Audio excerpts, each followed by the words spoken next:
The jungle moon of Velcara was infamous across the Orion Belt for its unpredictable storms, thick canopies, venomous fauna, and soil that corroded most metals within days. No cadet looked forward to the shelter drill, and those who had experienced it spoke of it as a rite of terror, not passage. It wasn't the jungle itself that earned its reputation. It was the way the Galactic Survival Academy used Velcara to remind overconfident cadets that nature didn't care how advanced their species were. Dozens of cadets were transported by shuttle onto the edge of Sector 7G, the least explored quadrant of Velcara's surface. The terrain was uneven, saturated from days of previous rainfall, and the sky already growled with the promise of another deluge. A holographic field flickered overhead, projecting the parameters of the exercise in a dozen languages. An instructor's voice, calm, mechanical, and unsympathetic, announced the objective. You have 24 standard hours to construct a functional shelter using any tools and materials available to you on this moon. Your shelter must provide insulation, elevation, protection from native wildlife, and withstand Category 4 Velcaran wind shear. No outside help, no prefabricated modules. Begin. Alien cadets scrambled immediately. The Threxians began scanning for magnetic stone clusters to anchor their gravity pads. The Zornacrians formed a huddle to vote on architectural designs. Democracy slowed them, as always. A trio of sleek-headed Vortans unfolded carbon mesh frameworks from their emergency packs, confident in their technology. Hover drones lifted into the air, scanning the treetops and terrain. Aiyah Monroe, the only human present in this year's academy cycle, stood at the edge of the group. She adjusted her pack on her shoulders, observing the chaos erupting around her. Unlike the others, she didn't unpack her equipment or activate any drone. She stood still for a moment, eyes closed, inhaling the thick, mossy air of Velcara. She heard the squabble of the Zornacrians getting louder already. Someone had accidentally overridden a design file, and half their holomap was missing. The Vortan's mesh was catching on acidic vines, already fraying at the seams. One of the Threxians cursed as his gravity pad slipped on wet stone and nearly pulled him off a ridge. Aiyah turned and walked silently into the jungle. None of the others noticed her departure. No one cared. Most had dismissed her days ago, just another fragile species from a death world that somehow got a seat at the table. Some even assumed her presence was ceremonial, a diversity initiative from Earth's Defense Council. Her small frame and quiet demeanor didn't exactly scream survivalist, but she wasn't here to impress them. She moved with purpose, boots digging into the soft mud, her gloved hands brushing aside low-hanging branches. Her path curved away from the clustered chaos behind her. She followed no visible trail, but each step was measured. She noticed scratch marks on a trunk, Velcaran tree scratchers. Not dangerous unless provoked. Still, she made note. 10 meters later, she spotted broad-leaved canopy trees with interlocking branches, perfect for load distribution. She paused below the tallest one, its base surrounded by low brush and fungi that pulsed faintly in the undergrowth. She dropped her pack, kneeling beside it to sort through her limited supplies. Rope, a collapsible knife-saw hybrid, thermal blanket, protein cubes, a compact flask. That was all. The Academy limited each participant to a universal field kit. What mattered was how it was used. She looked up at the thick limbs above, judging distance and angle. The tree's massive arms were strong enough to carry weight. More importantly, it stood on a rise, away from flood zones and animal burrows. Wind patterns would strike from the east tonight. That meant she needed cover on that side.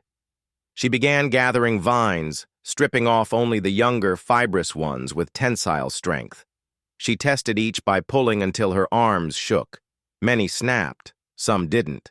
She braided the strong ones into rope, using tight sailor's knots her grandfather taught her when she was a child. The memory of his voice returned briefly. You don't need much to stay alive, just brains, knots, and respect for what's bigger than you. By the time midday heat pressed down, Most cadets were still arguing over plans or debugging misbehaving fabrication units. Some had barely cleared a building area. Others were trying to level ground that wouldn't stay level. Aiyah had already secured 3 upper limbs of the tree, using her rope to form a Y-braced triangle. She climbed quickly, slipping into a rhythm that only someone familiar with vertical movement could maintain. Her boots found grooves. Her hands gripped bark as if it were second nature. She made no noise. The animals watched her from a distance and made no sound in return. From her elevated position, she had a clear line of sight in all directions. She could see the river bend to the north. A cluster of cadets still fiddled with failing windshields to the west. One Zornacrian had triggered a nesting swarm of gliders and was now encased in a bio-bubble while his teammates threw stun flares to distract the creatures. Aiyah got to work insulating her structure. She used broad leaves from the Nival plant, waterproof, thick, and overlapping like roof tiles. She used moss to pad the interior, both for comfort and thermal protection. Her knots held. The structure didn't sway. By sunset, the wind began to howl and a light acid drizzle slicked the air. Below, panic began. One cadet's metal support melted. Another had a half-completed dome collapse under a falling limb. Hover drones short-circuited. The Threxians couldn't activate their energy shields fast enough. The instructors, monitoring from orbit, logged each incident silently. Aiyah didn't look down. She lay curled inside her treehouse, listening to the sounds of the jungle harmonize with the storm. Her shelter didn't leak. It didn't bend. It didn't spark or beep or require a recharge cycle. It was simple, old, and real. She ate 1 protein cube and sipped from her flask. Then she slept, long before anyone else had even finished laying a roof. By the time the second hour of the shelter drill ticked past on the orbital instructor's monitoring screens, Aiyah was already deep in the jungle's interior, entirely out of visual range. The sensors still pinged her biological signal, calm and steady, but no camera drone had eyes on her since she disappeared into the canopy. No instructor intervened. The rules of the drill forbade assistance, and observation was restricted to emergency override only. Still, her vanishing act didn't go unnoticed, just unacknowledged. Her absence sparked quiet discussion among the overseers, but no alarms were triggered. She wasn't in danger. She was simply gone. Meanwhile, on the ground, frustration fermented. The cadets who had initially been loud with confidence were now quieter, more agitated. Several shelters were in disarray. 2 groups had merged in desperation, trying to combine resources, but the fusion of technology from different planetary origins was proving disastrous. A Threxian anti-gravity stabilizer didn't integrate with a Vortan energy grid, and the result had scorched a 4-meter patch of jungle floor. Arguments broke out, fingers were pointed, and blame shifted faster than the storm clouds overhead. One cadet, a Vortan named Kirill, finally noticed the human's absence. He had never spoken to her beyond a nod during training, but something about her sudden disappearance now gnawed at his curiosity. He stood at the edge of the clearing, scanning the jungle with his luminous yellow eyes, his frilled cranial ridge flickering with suspicion. "Where is the Terran?" he muttered aloud, more to himself than anyone else. A nearby instructor bot replied in a sterile tone, "Cadet Aiyah Monroe remains active within the mission zone." "That's not what I asked," Kirill snapped, receiving no further response. The machine had no obligation to engage beyond predefined queries. He clicked his mandibles in frustration, then returned to the makeshift platform his team had constructed, unaware that it had already begun to sink into the softening ground.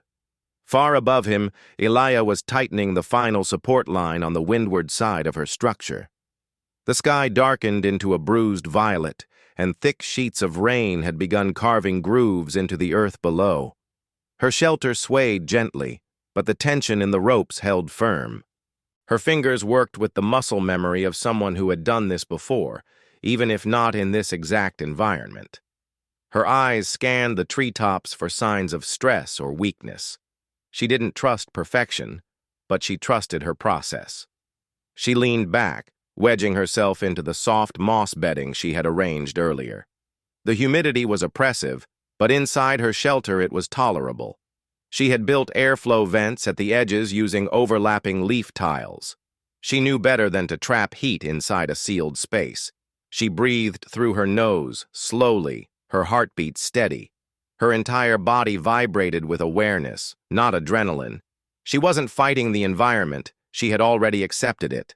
Below, things were getting worse. One group of cadets had attempted to construct a shelter into a hillside, believing it would offer natural wind protection. But their excavation exposed a dormant insect colony, which awoke violently when disrupted.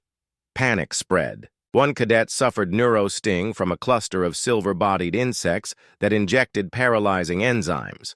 His partner tried to carry him out but tripped over their own half-finished support beam. The hillside structure collapsed within minutes. An orbital alert flashed for potential medical intervention, but the instructors overrode it. The injured cadet's vitals stabilized. No disqualifications yet. As the sun vanished beneath the tree canopy, the temperature began to drop. Heat drained quickly on Velcara after sundown, and most of the advanced shelters were not yet operational. Plasma walls shorted out. Carbon frames bent under moisture weight. The cadets realized that relying on high technology without understanding its environmental limits was a fatal error. Some tried to sleep huddled in open tents. Others were still arguing over who had brought the wrong tools. The sense of superiority that alien species often carried into cross-galactic academies was eroding hour by hour, washed away by rain and stubborn mud. Aiyah didn't move much during this time. She had eaten her second protein cube, chewed slowly while listening to the jungle settle. No predators approached. Her scent had been masked with crushed foliage, and she had positioned her treehouse above a natural aversion line marked by territorial markers from local beasts. She had not stumbled upon it. She had known what to look for. On Earth, she had once spent 3 days alone in the Congolese rainforest as part of a survival test issued by an old ranger her father had known. That experience had stayed with her, not because it had been terrifying, but because it had taught her to observe without interrupting. The jungle whispered around her. Raindrops drummed softly on her leaf roof, creating a rhythm that sounded almost like breathing. A few flying nocturnals passed nearby, but her shelter was invisible from below. The dark vines she had used to tie the framework matched the bark. Even if someone had been scanning with thermal optics, they would have seen only the faint glow of a human body heat signature tucked into foliage. Inside the orbital command module, one instructor paused the feed. He leaned closer to the screen displaying her stats. Resting heartbeat, body temperature, respiration, all within ideal parameters. "She's already asleep," he muttered, half in disbelief. "Impossible," his colleague replied. "No one's finished yet." The first instructor zoomed in on the upper canopy section and enhanced the image. There it was, a triangular form, camouflaged and secure. He could make out the human's outline in infrared. She had completed her shelter within 6 hours and had been resting since. "She built it herself," he added. "No fabrication, no tools outside regulation. She's using local materials. The structure is elevated, insulated, and stable." The room fell quiet. Someone eventually broke the silence.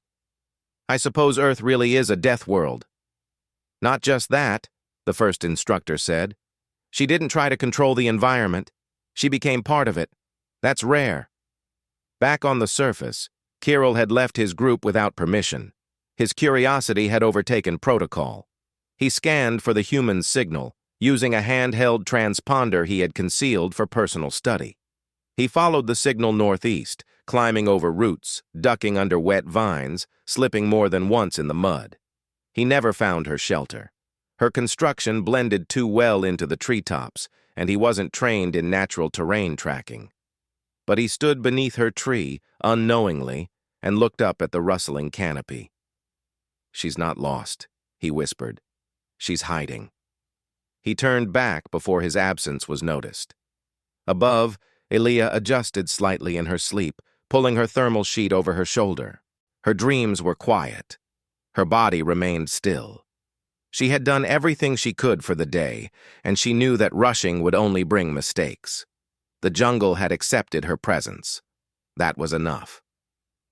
The third phase of the shelter drill arrived not with ceremony, but with groaning metal, cracking foundations, and flashes of panic through the trees. The storm reached its peak just before midnight. It hadn't come in a slow wave, but had crashed down all at once. High-velocity winds, acidic rainfall, and the bone-deep howl of Velcara's infamous electric gusts tearing through anything that wasn't perfectly secured. The jungle roared. The canopies above writhed like sea creatures, and every poorly fastened joint in every shelter below started to betray its creators. Aiyah stirred slightly. Her eyes opened before her ears had registered the changes. The subtle shift in vibration through the tree's bark told her something significant had shifted in the weather.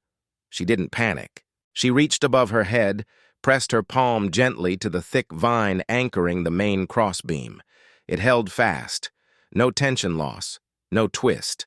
The structure responded with the slight flex of something alive but stable. She exhaled and settled back. The shelter was holding exactly as it should. Down below, Kirill's team was not so fortunate. The Vortan's pride had led them to rely on their signature modular design, 4 hovering corner pillars and a dome-shaped carbon polymer shield. But the dome hadn't fully sealed before nightfall. And now, exposed to Velcaran rain, its anchoring grid began shorting out at the weakest solder points. Sparks hissed into the wet soil. The dome flickered and collapsed inwards, drenching the cadets and their gear. Kirill shouted at his teammate, a Nirvani engineer named Solrek, to disengage the power link. Solrek was panicking. His claws fumbled against the wet control panel. A surge burst through the wiring and shocked him off his feet.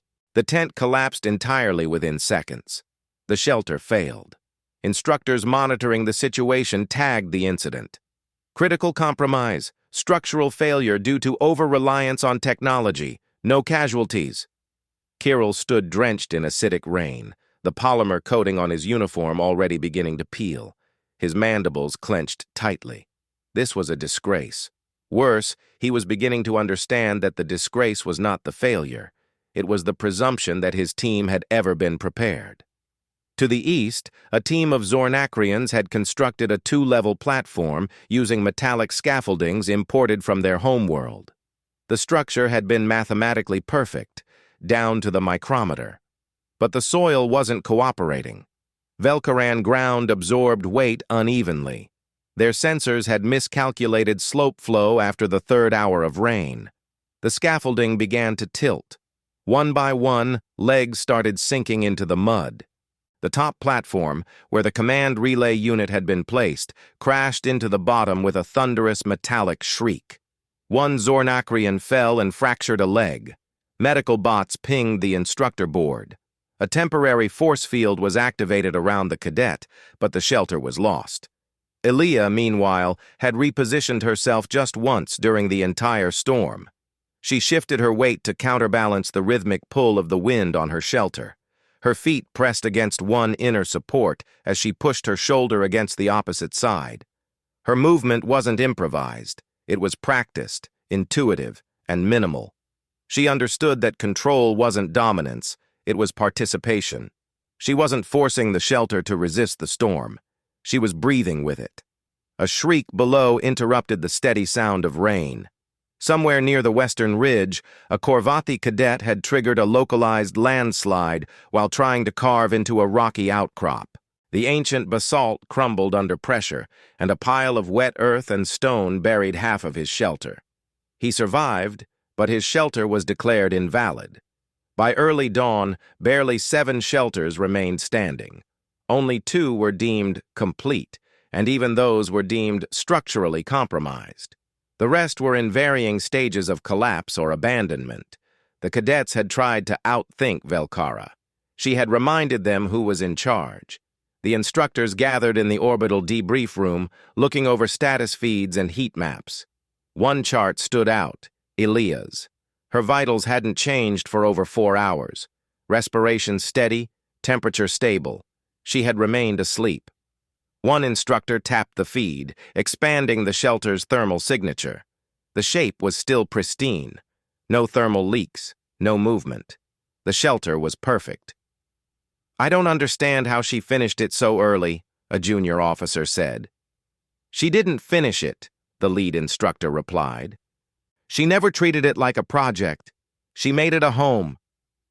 Back on the surface, Kirill stood with his arms crossed, mud up to his knees, staring up into the trees. He knew she was up there somewhere. He had spent the entire night thinking, not sleeping. He had replayed every moment of the first hours. He had watched her slip away while the rest of the cadets obsessed over blueprints. He had ignored the instinct to follow her. Now that instinct felt like a mocking voice in his skull.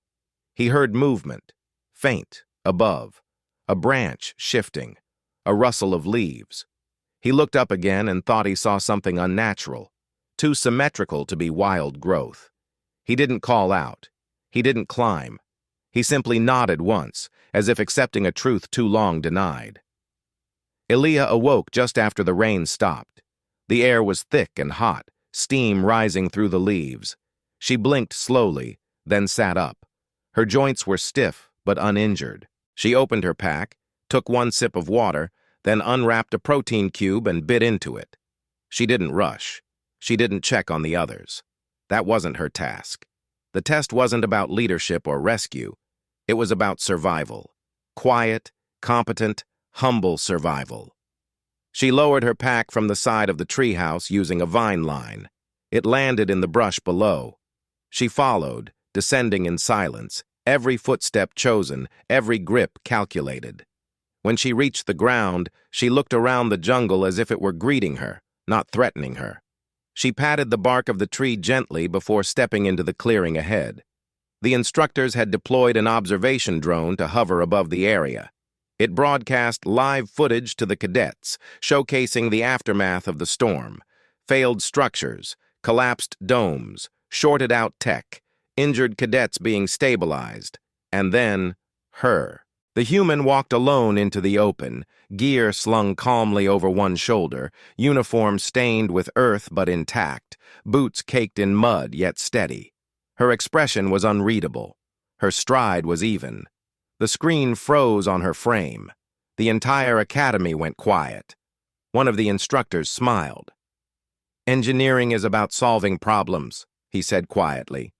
"But instinct solves them before they start." The sun had barely crested the edge of Velcara's eastern mountain ridge when the first inspection shuttle descended through the clouds. It hovered just above the treetops, its silver hull glinting in the morning mist, and cast a faint hum that vibrated through the canopy. The cadets in the clearing flinched at the sound, not out of fear, but from the weight of what was coming. Inspections were not formalities. They were final judgments. Aiyah stood motionless near the edge of the jungle. Her boots were firmly planted in the earth, and her hands rested calmly at her sides. She did not wave. She did not adjust her stance.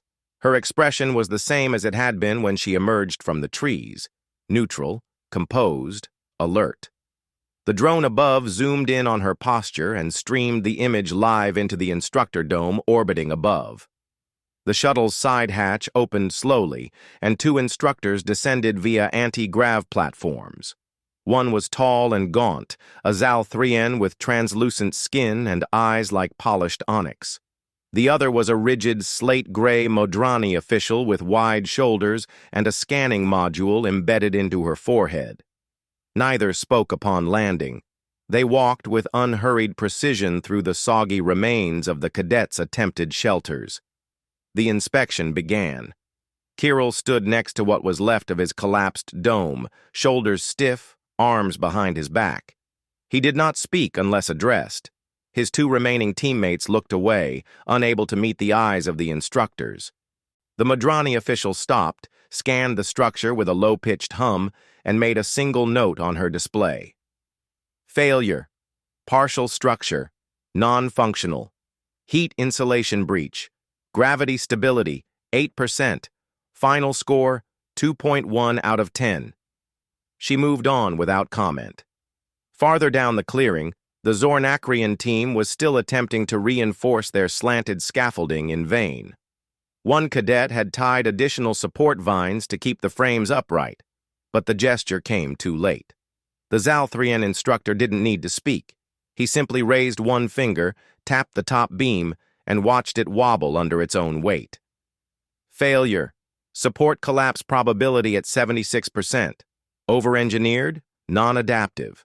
Final score, 1.7. No rebuttal followed. The cadets merely stepped aside. The inspection continued for over 30 minutes. Each shelter, or what was left of it, was cataloged, scanned, and judged. Every attempt built on assumptions of control or superiority had failed to endure Velcara's wrath. Some cadets tried to explain. Some apologized. Others said nothing. The instructors responded with silence. This was not a debate. When the Modrani turned toward Aiyah, she paused. There was no structure to scan in the clearing. No platform. No wall. No beams. Only the human cadet, standing calmly, her gear hanging across her back. "Cadet," the instructor said flatly, "where is your shelter?" Aiyah didn't speak at once. Instead, she pointed upward, into the canopy where the leaves rustled gently in the wind. The instructor followed the gesture and adjusted her scanner to vertical mode. The system pulsed with infrared and sonar mapping for 3 seconds, then froze.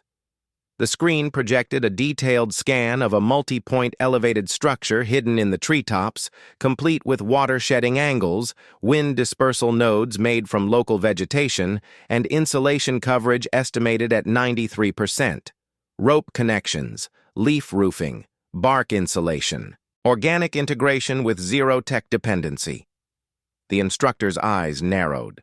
The Modrani didn't emote easily, but her silence grew heavier. The Zalthrian instructor stepped closer and looked directly at Aiyah. "You built this without fabrication?" "Yes," she said simply. "You gathered and processed local material by hand?" "Yes." "You constructed it alone?" "Yes." He turned toward the screen, analyzing the scan again. "It is functional?" "I slept in it all night," she said. "It withstood the wind. I remained dry. It's stable." There was a long pause. Neither instructor said a word for several breaths. Then the Modrani spoke, her voice low and precise. "Final score, 10. The clearing went silent. A murmur rippled across the watching cadets. No one had ever received a perfect score on Velcara. No one had even come close. Some turned to look at Aiyah, but she was already stepping back toward the edge of the trees, not lingering for praise. She didn't gloat. She didn't smile. She simply returned to the place where she had waited earlier.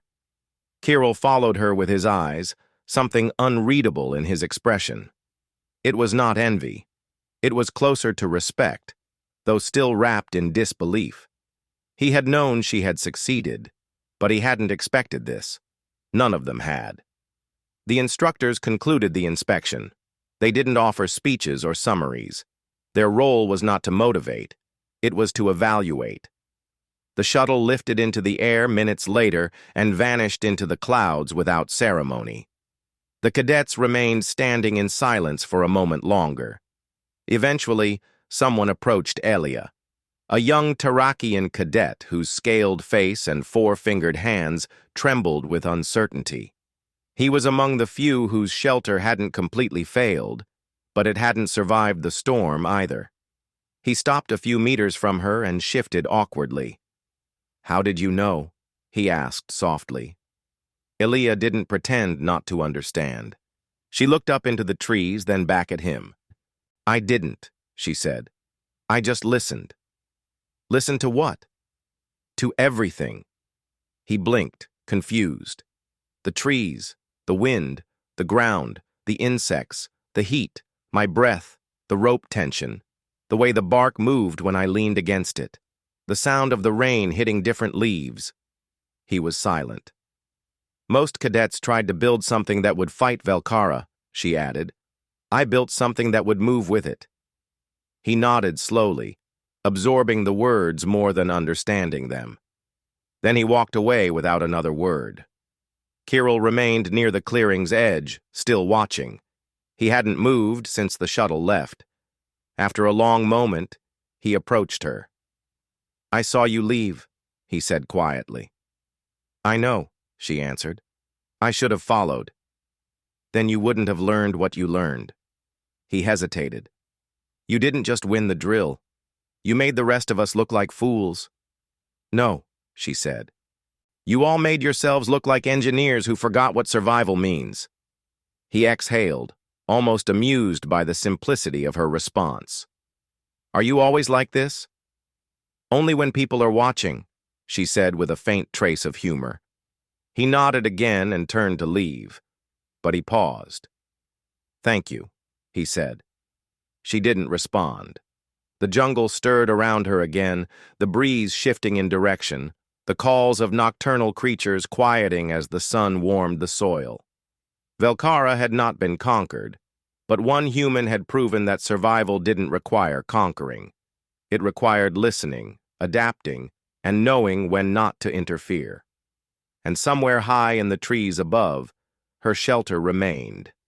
Not as a monument to her success, but as a quiet witness to the night when instinct defeated engineering. The jungle had returned to silence. The inspection was over. The instructors had vanished back into orbit. There were no more assessments, no more checklists, no more interruptions. Only the cadets remained on Velcara now, mud-soaked, bruised, humbled.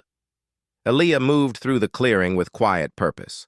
While others lingered by broken shelters or regrouped with their surviving teammates, she focused on what came next. The drill was complete, but her mind hadn't stopped calculating. Survival didn't end when the score was announced.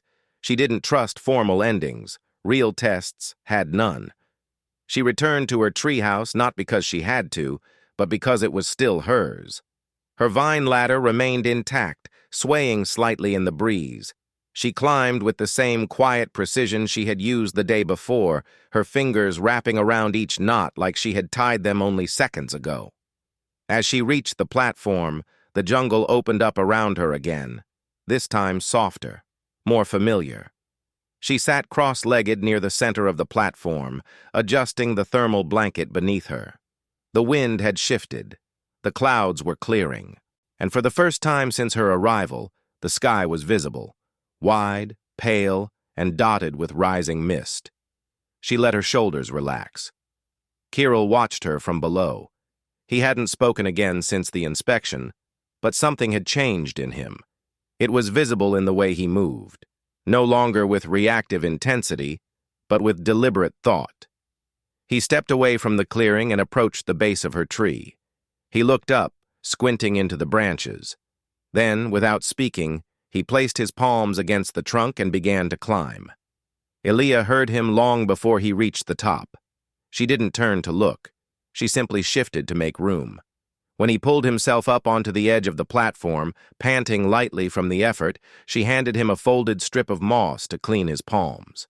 He took it without a word and wiped the sap and bark residue from his fingers. Then he sat beside her, legs dangling over the edge, his gaze locked on the horizon. I thought it would be higher, he said. It's high enough, she replied. He nodded slowly. I can't stop thinking about how wrong we were, how wrong I was. That's not unusual, she said. Most people are wrong the first time they meet a new world. No, he said. I don't mean wrong about the jungle. I mean wrong about you. She didn't answer. He continued. I thought you were an outlier, just lucky, maybe even irrelevant. I didn't take you seriously because you weren't loud or proud or covered in tech. Most people don't, she said, until it rains. He smiled faintly. That's when everything washes off. They sat in silence for a while. The jungle shifted again, this time less aggressively.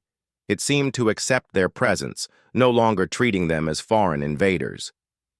I think I understand now, he said. It's not about the tools, or the plans, or the power cells. It's about giving in without giving up. She looked at him for the first time since he climbed up. Her expression was calm. It's about knowing the difference between building to survive and surviving to build. His brow furrowed slightly. Explain.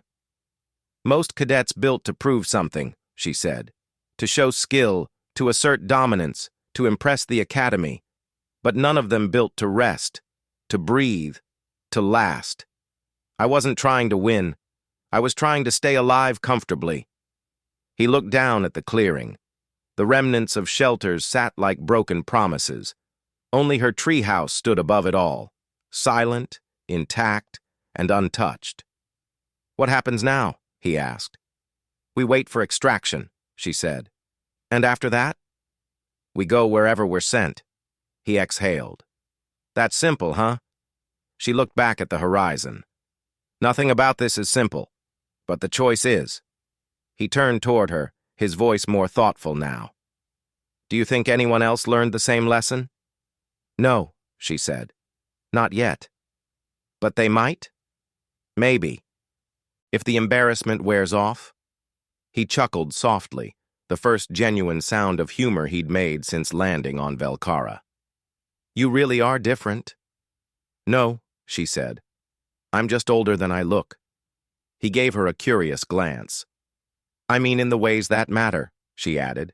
In mistakes, in observation, in hours spent watching the world move before trying to move with it. Below them, the clearing was beginning to stir.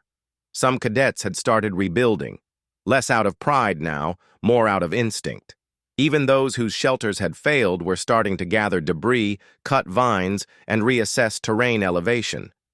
The change was subtle, but Aiyah noticed it. They're trying again, she said. Kirill followed her gaze. Not for the score this time. No, she agreed. For themselves. A sharp chime echoed from the treetops, an alert from the orbital instructors.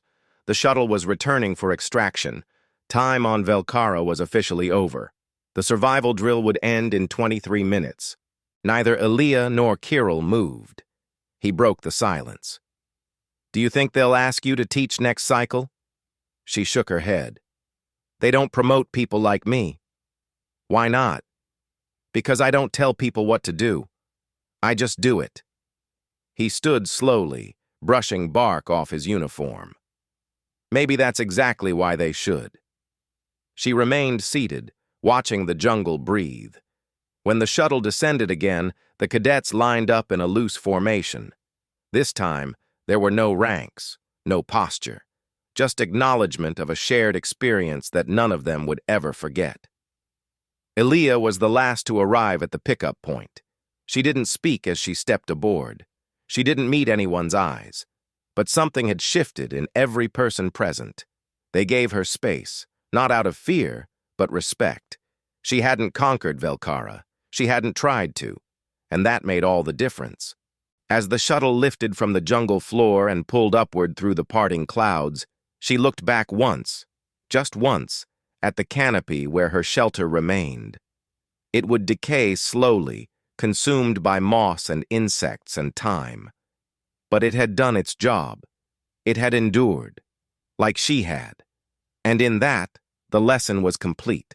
Not survival through strength, not survival through invention, but survival through harmony. The jungle didn't need to be defeated. It needed to be understood.